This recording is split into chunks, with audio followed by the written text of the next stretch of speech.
Senior Akali आगू बिक्रम सिंह मजीठिया ने एक बार फिर कांग्रेस सरकार ਨੂੰ अपील की है कि वह गुरु नानक देव जी के प्रकाश पुरब मौके सियासी पैंतड़ेबाजियां तो परहेज़ करन ते सांझीवालता का सुनेहा देण।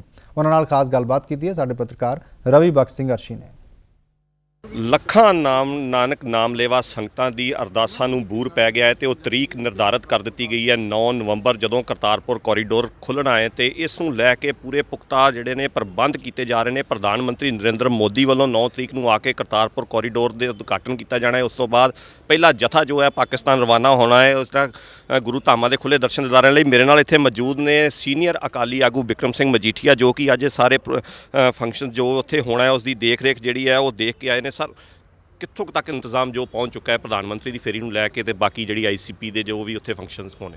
ਦੇਖੋ ਮੈਂ ਦੇਖ ਰੇਟ ਪਹਿਲੀ ਗੱਲ ਮੇਰੀ ਨਹੀਂ ਹੈ ਜੀ, ਇਹ ਸਭ ਗੁਰੂ ਗ੍ਰੰਥ ਸਾਹਿਬ ਮਹਾਰਾਜ ਦੀ ਹਜ਼ੂਰੀ 'ਚ ਗੁਰੂ ਸਾਹਿਬ ਦੀ ਦੇਖ ਰੇਟ ਪ੍ਰੋਗਰਾਮ ਹੋ ਰਿਹਾ। ਇਸ ਲਈ ਗੁਰੂ ਗ੍ਰੰਥ ਸਾਹਿਬ ਮਹਾਰਾਜ ਦੀ ਅਗਵਾਈ 'ਚ ਹੋ ਰਿਹਾ। ਗੁਰੂ ਗ੍ਰੰਥ ਸਾਹਿਬ ਮਹਾਰਾਜ ਦੀਆਂ ਖੁਸ਼ੀਆਂ ਬਖਸ਼ਿਸ਼ਾਂ ਗੁਰੂ ਸਾਹਿਬ ਦੇ ਚਰਨਾਂ 'ਚ ਅਰਦਾਸ ਬੇਨਤੀ ਕਰਕੇ ਅਖੰਡ ਪਾਠ ਸਾਹਿਬ ਰਖਾ ਕੇ ਉਹਦਾ ਸੰਪੂਰਨ ਭੋਗ ਪਵਾ ਕੇ ਇਹ ਗੁਰੂ ਦੀ ਸਾਹਿਬ ਦੀ ਬਖਸ਼ਿਸ਼ਾਂ ਨਾਲੇ ਪ੍ਰੋਗਰਾਮ ਹੋ ਰਿਹਾ, ਜਿਹਦੇ 'ਚ ਪ੍ਰਧਾਨ ਮੰਤਰੀ ਸਾਹਿਬ ਕਿਉਂਕਿ ਇਹ ਇੰਟਰਨੈਸ਼ਨਲ ਬਾਰਡਰਸ ਨਾਲ ਸੰਬੰਧਿਤ ਪ੍ਰੋਗਰਾਮ ਹੈ, ਇਹ ਦੋ ਦੇਸ਼ਾਂ ਦੇ ਸੰਬੰਧਿਤ ਪ੍ਰੋਗਰਾਮ ਹੈ। ਸਾਡੀ ਲੋਕਤੰਤਰ 'ਚ ਡੈਮੋਕ੍ਰੇਸੀ 'ਚ ਪ੍ਰਧਾਨ ਮੰਤਰੀ ਸਾਹਿਬ ਇਹਦੇ ਫਾਈਨਲ ਡਿਸੀਜਨ ਮੇਕਿੰਗ ਅਥਾਰਟੀ ਨੇ।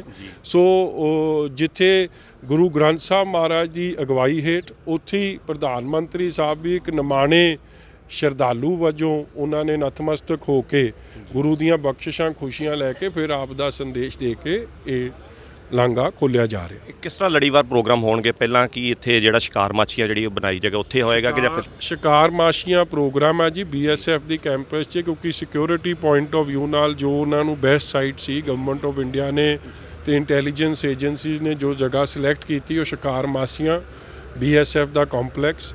ਔਰ ਇਹ ਕਿਸੇ ਪਾਰਟੀ ਦਾ ਨਹੀਂ, ਇਹ ਪੰਜਾਬੀਆਂ ਦਾ ਗੁਰੂ ਨਾਨਕ ਨਾਮ ਲੇਵਾ ਦਾ ਜਿੱਥੇ ਗੁਰੂ ਗ੍ਰੰਥ ਸਾਹਿਬ ਮਹਾਰਾਜ ਸੱਚੇ ਪਾਤਸ਼ਾਹ ਆ ਕੇ ਵਿਰਾਜਮਾਨ ਹੋ ਗਏ ਤੇ ਇਹ ਸਭ ਦੀ ਸਟੇਜ ਹੈ। ਇੱਥੇ ਆ ਕੇ ਪਹਿਲਾਂ ਅਖੰਡ ਪਾਠ ਸਾਹਿਬ ਪਾਠ ਰਖਾਏ ਜਾ ਰਹੇ ਹੈ ਜੀ 7 ਤਰੀਕ ਨੂੰ, 9 ਤਰੀਕ ਨੂੰ ਭੋਗ ਪਾਏ ਜਾਣੇ ਆ। ਉਸ ਤੋਂ ਬਾਅਦ ਗੁਰੂ ਗ੍ਰੰਥ ਸਾਹਿਬ ਮਹਾਰਾਜ ਦਾ ਪ੍ਰਕਾਸ਼ ਜਿੱਥੇ ਸਟੇਜ ਹੈ ਉੱਥੇ ਹੋਣਾ। ਔਰ ਉਸ ਤੋਂ ਬਾਅਦ ਪਹਿਲਾਂ ਕੀਰਤਨ ਹੋਊਗਾ, ਕੀਰਤਨ ਤੋਂ ਬਾਅਦ ਗੁਰੂ ਸਾਹਿਬ ਦੇ ਚਰਨਾਂ 'ਚ ਅਰਦਾਸ ਬੇਨਤੀ ਹੋਊਗੀ। ਅਰਦਾਸ ਬੇਨਤੀ ਤੋਂ ਬਾਅਦ ਗੁਰੂ ਸਾਹਿਬ ਜੀ ਦਾ ਹੁਕਮਨਾਮਾ ਫਰਮਾਨ ਸੁਣ ਕੇ ਫਿਰ ਅਗਲਾ ਪ੍ਰੋਗਰਾਮ ਸ਼ੁਰੂ ਹੋਊਗਾ। ਜਿਸ ਤਰ੍ਹਾਂ ਤੁਸੀਂ ਦੱਸਿਆ ਕਿ ਗੁਰੂ ਨਾਨਕ ਨਾਮ ਲੇਵਾ ਸੰਗਤ ਦੀ ਸਟੇਜ ਹੋਵੇਗੀ, ਸਾਹਿਬ ਸ੍ਰੀ ਗੁਰੂ ਗ੍ਰੰਥ ਸਾਹਿਬ ਮਹਾਰਾਜ ਦਾ ਪ੍ਰਕਾਸ਼ ਸੁਭਾਈਮਾਨ ਹੋਵੇਗਾ, ਫਿਰ ਜਿਹੜੀਆਂ ਦੋ ਸਟੇਜਾਂ ਦੀਆਂ ਗੱਲਾਂ ਨਿਕਲ ਕੇ ਆਉਂਦੀਆਂ ਇਹ ਹੋਣੀਆਂ ਚਾਹੀਦੀਆਂ ਜਾਂ ਕੀ ਅਪੀਲ ਕਰਦੇ ਹੋ ਕਿ ਸਾਰੇ ਉੱਥੇ ਇੱਕੋ ਜਗ੍ਹਾ 'ਤੇ ਆ ਕੇ ਇਹ ਸਮਾਗਮ ਮਨਾਉਣ? ਦੇਖੋ ਤੁਸੀਂ ਐਡੇ ਸਿਆਣੇ ਹੋ, ਮੈਂ ਬਾਰ-ਬਾਰ ਕਹਿ ਦਿਆਂ ਕਿ ਜਿਹਨੇ ਜਿਹੜੀ ਵੱਖਰੀ ਸਟੇਜ ਲਾ ਰਹੇ ਸਵਾਲ ਉਹਨਾਂ ਨੂੰ ਕਰੋ। ਇਹ ਕਿਸੇ ਇੰਟਰਨੈਸ਼ਨਲ ਜਿੱਥੇ ਬਾਰਡਰਸ ਦੀ ਗੱਲ ਆ ਜੇ ਉੱਥੇ ਤਾਂ ਗਵਰਨਮੈਂਟ ਆਫ ਇੰਡੀਆ ਡੀਲ ਕਰ ਸਕਦੀ ਹੈ ਨਾ ਜੀ।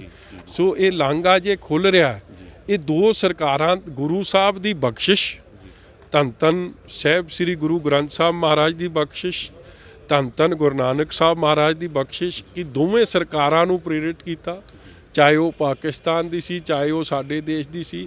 ਹੁਣ ਜਦ ਦੋਵੇਂ ਸਰਕਾਰਾਂ ਨੇ ਕੋਈ ਫੈਸਲਾ ਲਿਆ ਹੈ ਉਹਦੇ 'ਚ ਸੂਬਾ ਸਰਕਾਰ ਦਾ ਤਾਂ ਰੋਲ ਮੁੱਕ ਜਾਂਦਾ, ਉਹ ਸੈਂਟਰ ਦੀ ਸਰਕਾਰਾਂ ਦਾ ਫੈਸਲਾ। ਔਰ ਜਿੱਥੇ ਸੈਂਟਰ ਦੀ ਸਰਕਾਰ ਨੇ ਲੈ ਲਿਆ ਫੈਡਰਲ ਸਟਰਕਚਰ 'ਚ ਸੂਬਾ ਸਰਕਾਰ ਵਿੱਚ ਆ ਗਈ। ਸੋ ਇਹਦੇ 'ਚ ਕੋਈ ਮਤਭੇਦ ਰਹਿ ਨਹੀਂ ਜਾਣਾ ਚਾਹੀਦਾ। ਜਦ ਸੱਚੇ ਪਾਤਸ਼ਾਹ ਧੰਨ ਧੰਨ ਸਾਹਿਬ ਸ੍ਰੀ ਗੁਰੂ ਗ੍ਰੰਥ ਸਾਹਿਬ ਮਹਾਰਾਜ ਜਿੱਥੇ ਆ ਕੇ ਆਪ ਵਿਰਾਜਮਾਨ ਹੋ ਗਏ, ਦੁਨੀਆ ਦੇ ਕੋਨੇ-ਕੋਨੇ ਤੋਂ ਲੋਕ ਆ ਰਹੇ ਆ। ਸੋ ਇਹ ਗੱਲ ਤੇਰੀ ਮੇਰੀ ਤਾਂ ਰਹਿ ਹੀ ਨਹੀਂ ਜਾਣੀ ਚਾਹੀਦੀ।